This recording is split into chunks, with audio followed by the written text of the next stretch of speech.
आणि उद्धवजी ठाकरे साहेब असतील किंवा राजसाहेब ठाकरे असतील, हे दोघे तसे भाऊ आहेत.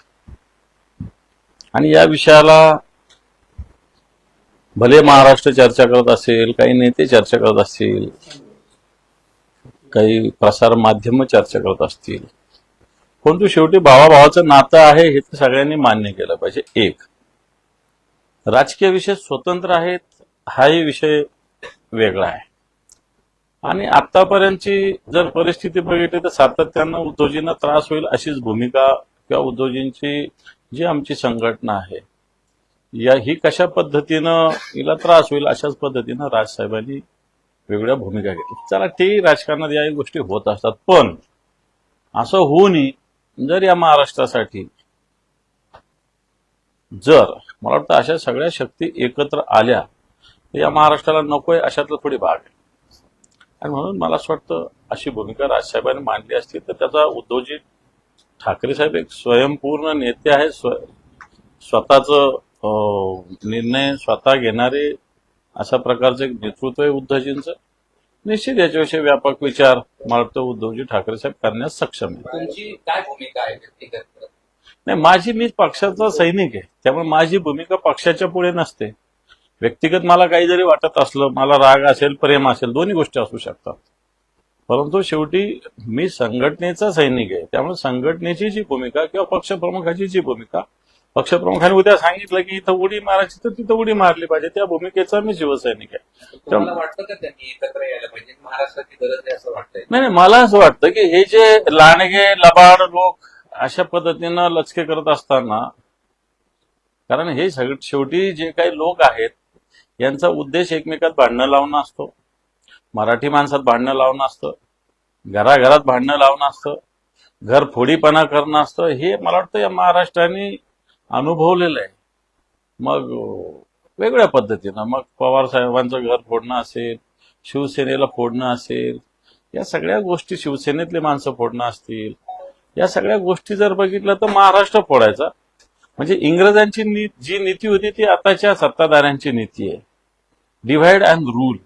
आणि म्हणून डिव्हाइड न होता सगळ्यांनी एकत्र आलं पाहिजे असा विचार ठेवायला मला असं वाटत नाही काय वावगं आहे. पण राज ठाकरेंचं जे हे वक्तव्य आहे ते आपण यासाठी पाहिलं पाहिजे, कारण की 2-3 दिवसापूर्वी उपमुख्यमंत्री एकनाथ शिंदे यांनी राज ठाकरेंची भेट घेतली होती आणि त्यानंतरचं हे वक्तव्य आहे, याला किती गांभीर्य आहे? हे प्रश्न मी सुरुवातीला जो मांडला तोच आहे की जेव्हा शिवसेना लढत होती त्यावेळेस शिवसेनेच्या विरोधात भूमिका घेतली पाहिजे उद्धवजींच्या विरोधात. समजा 2019च्या लोकसभेला तर शिवसेना भाजप एकत्र लढत असते, ती असताना कोणाला मदत केली राजसाहेबांनी किंवा करण्याची भूमिका ठेवली आपल्याला माहिती. चला ठीक आहे, ती मान्य. 2024ला त्याच्या उलटी भूमिका घेतली की जिथं शिवसेना ज्या बाजूने लढते, मान्य उद्धवजी ज्या बाजूने लढते, ती बाजू लंगडी व्हावी असे प्रयत्न त्यांनी केले. आणि मला असं वाटतं अशा भूमिका असताना एक माणसाच्या मनात थोडीशी शंका, थोड्याशा सगळ्या गोष्टी या निर्माण होत असतात. आणि म्हणून अशा भूमिकेविषयी फार इमिजिएट रिॲक्ट होणं किंवा मत मांडणं मला असं वाटत नाही फार योग्य होईल. ही दुसरी वेळ आहे खरं तर त्यांची भेटायची आणि हे अशा प्रकारचा प्रस्ताव ठेवायचा. मात्र पहिल्या भेटीवेळी राज ठाकरे यांनी सविस्तर किस्सा सांगितला होता की या बोलणी कुठपर्यंत गेलेली होती आणि ही बोलणी जी आहे ती एबी फॉर्म पर्यंत गेलेली होती. मात्र तुमच्याकडनं सकारात्मक प्रतिसाद आला नाही, त्यामुळे पहिला प्रयत्न फसला, आता दुसरा प्रयत्न. हे पहा, दोघेही ठाकरे सक्षम आहेत, दोघांनाही काय करायचं चांगलं माहिती आहे, दोघं काय करायचं ते ठरवतील, एवढं सांगतो. पण शिवसैनिक म्हणून, शिवसेनेचे नेते म्हणून तुम्ही पक्षप्रमुखांना काही सांगणार का की याबद्दल असा निर्णय घ्या, असा निर्णय घ्या? हे पहा, शिवसेनेत ठीक आहे, मी म्हणणार नाही भूमिका मांडता येत नाही, मांडता येते. शेवटी पक्षप्रमुख अंतिम असतात, पक्षप्रमुख अंतिम निर्णय घेत असतात. पण एक सामान्य माणूस या महाराष्ट्रातला, एक मराठी माणूस या अँगलने जर विचार केला तर सगळ्या अशा शक्ती एकत्र झाल्या पाहिजे असं मला तरी वाटतं. उद्धव ठाकरे, राज ठाकरे सक्षम आहेत, ते निर्णय घेतले. पण तुम्ही ही ऑफर मानताय का? राज ठाकरे ज्या पद्धतीने म्हटले की उद्धवची इच्छा आहे का आमच्यासोबत काम करायची, ही एक ऑफर अशी मानता का? मला असं वाटतं चॅनलवर बोलून इच्छा आहे का नाही जाणून घेता येत, किंवा चॅनलवर एखादा प्रस्ताव ठेवून, प्रसार माध्यमातून एखादा प्रस्ताव ठेवून प्रस्ताव होत नसतो. त्याला अनेक मार्ग आहे. आणि वाटतं ते मार्ग जर अवलंबले, खरंच मनातून इच्छा असेल तर काही गोष्टी होऊ शकते. दादा ते असंही म्हणाले की सर्व मराठी लोकांनी एकत्र येऊन एकच पक्ष काढावा. उद्धव बरोबर काम करायला मला काहीच हरकत नव्हती. समोरच्या व्यक्तीकडून बरोबर काम करायची प्रस्ताव आहे का, महाराष्ट्रात जाऊन त्यांनी सांगितलं. मला असं वाटतं मी त्याच्यावर उत्तर दिलेलं आहे ना, तेच तर विचारलं आहे ना सगळे. अशा परिस्थितीमध्ये जर समजा उद्धव ठाकरे यांनी निर्णय घेतला की आता आपण सोबत जायचं, तर तो तुम्हाला पटेल का आणि तुम्ही ते मानणार का? हे पहा, आम्ही काँग्रेसशी सातत्यानं लढत होतो.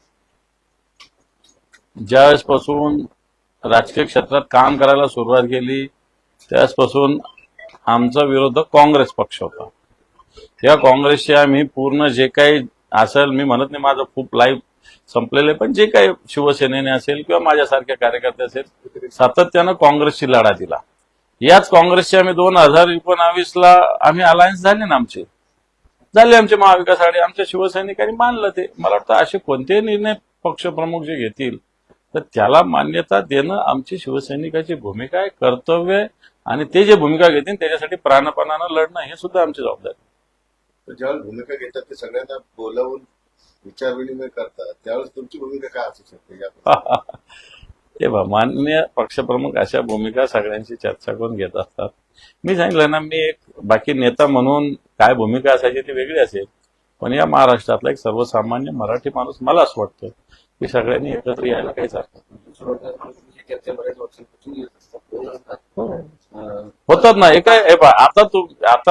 आता ती मांजरेकरांनी मुलाखत किती तारखेला घेतली मला माहिती नाही, आधीची आहे का आताची हे मला माहिती नाही. पण ठीक आहे, आता ती आलं असेल बाहेर म्हणून लगेच नुसती चॅनलवर बातमी आली किंवा महेश मांजरेकरांनी मुलाखत घेतली म्हणून ही विषय व्हावा किंवा न व्हावा असं मला वाटत नाही. मला वाटतं याच्यासाठी दोघांनाही बोलण्यासाठी योग्य व्यासपीठ आहे, योग्य यंत्रणा आहे, अनेक गोष्टी, अनेक लोक आहेत दोघांच्या बरोबर हे करणारे, समन्वय साधणारे असू शकते. हे जे यावेळी आले ती खेळी तर नाही असं तुम्हाला वाटतो का?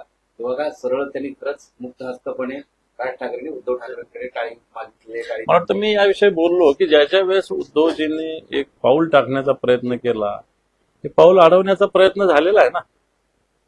मी 19चं सांगितलं, 24चं सांगितलं, त्याच्या आधी ते सांगितलं, वेगवेगळ्या भूमिका घेत असताना सांगितलं की उद्धवजींच्या पावलात अडथळा टाकण्याचं काम तर केलेलंच आहे ना, अनेक वेळेस केलेलंच आहे. आणि मग एवढे अडथळे, मग जर असं करायचं तर माणूस प्रत्येक वेळेस एखादं सकारात्मक पाऊल टाकण्याचा प्रयत्न करतो, परंतु इथं सकारात्मक पाऊल आम्हाला तरी कुठे दिसलेलं नाही आतापर्यंत. परंतु मुंबई महापालिकेच्या निवडणुकीच्या निमित्तानं एक नवीन खेळी असं तुम्हाला वाटतं? ते पण महापालिका कधी होईल न होईल माहिती नाही, कारण आता कोर्टामध्ये अजून सगळ्या गोष्टी आहे. आणि या सगळ्या चर्चा मी पुन्हा सांगतो की वारंवार होत असतात, निवडणुकीच्या तोंडावर जास्त होत असतात. आता पुन्हा त्या चर्चेला तोंड फुटलेलं एवढंच मी म्हणतो. राज ठाकरे एकनाथ शिंदेना भेटले, आता त्यांनी प्रसार माध्यमातून का होईना उद्धव ठाकरेंना पुन्हा साथ घातली. अशा राजकीय चर्चा आहे की राज ठाकरेंनी एक भूमिका घेतलेली की राज्यातल्या विषयासाठी सर्व मराठी पक्ष, मराठी नेते एकत्रित आणण्याचा त्यांचा हा प्रयत्न आहे. तो प्रयत्न असेल तर तुम्ही त्याचं स्वागत करणार का राज्याच्या हितासाठी? राज्याच्या हितासाठी केलं पाहिजे, पण भारतीय जनता पार्टीच्या हितासाठी एखादं पाऊल उचलत असेल तर त्याला विरोध पण केला पाहिजे. आता तुम्ही बोलताना असं म्हटलं की पाऊल उचलले मात्र अडथळा आणला गेला. कोणी अडथळा आणला होता? नाही, उद्धवजींच्या पावलाला अडथळे आणलेच ना. उद्धवजी ठाकरे साहेबांनी जे पावलं टाकले, या भारतीय जनता पार्टीनं शिवसेना फोडली, या भारतीय जनता पार्टीवर कधी ताकदीनं वार झाले का? शिवसेना प्रमुखाची शिवसेना फोडलीच ना. तर त्या भारतीय जनता पार्टीवर वार केले का राजसाहेबांनी? उलट त्यांचे लोक रोज भेटतात, हे त्यांना जाऊन भेटतात. मग मला वाटतं नेमकं करायचं काय किंवा साधायचं काय, सांगायचं काय, आपण प्रश्न आहे. एबीपी माझा, उघडा डोळे बघा नीट.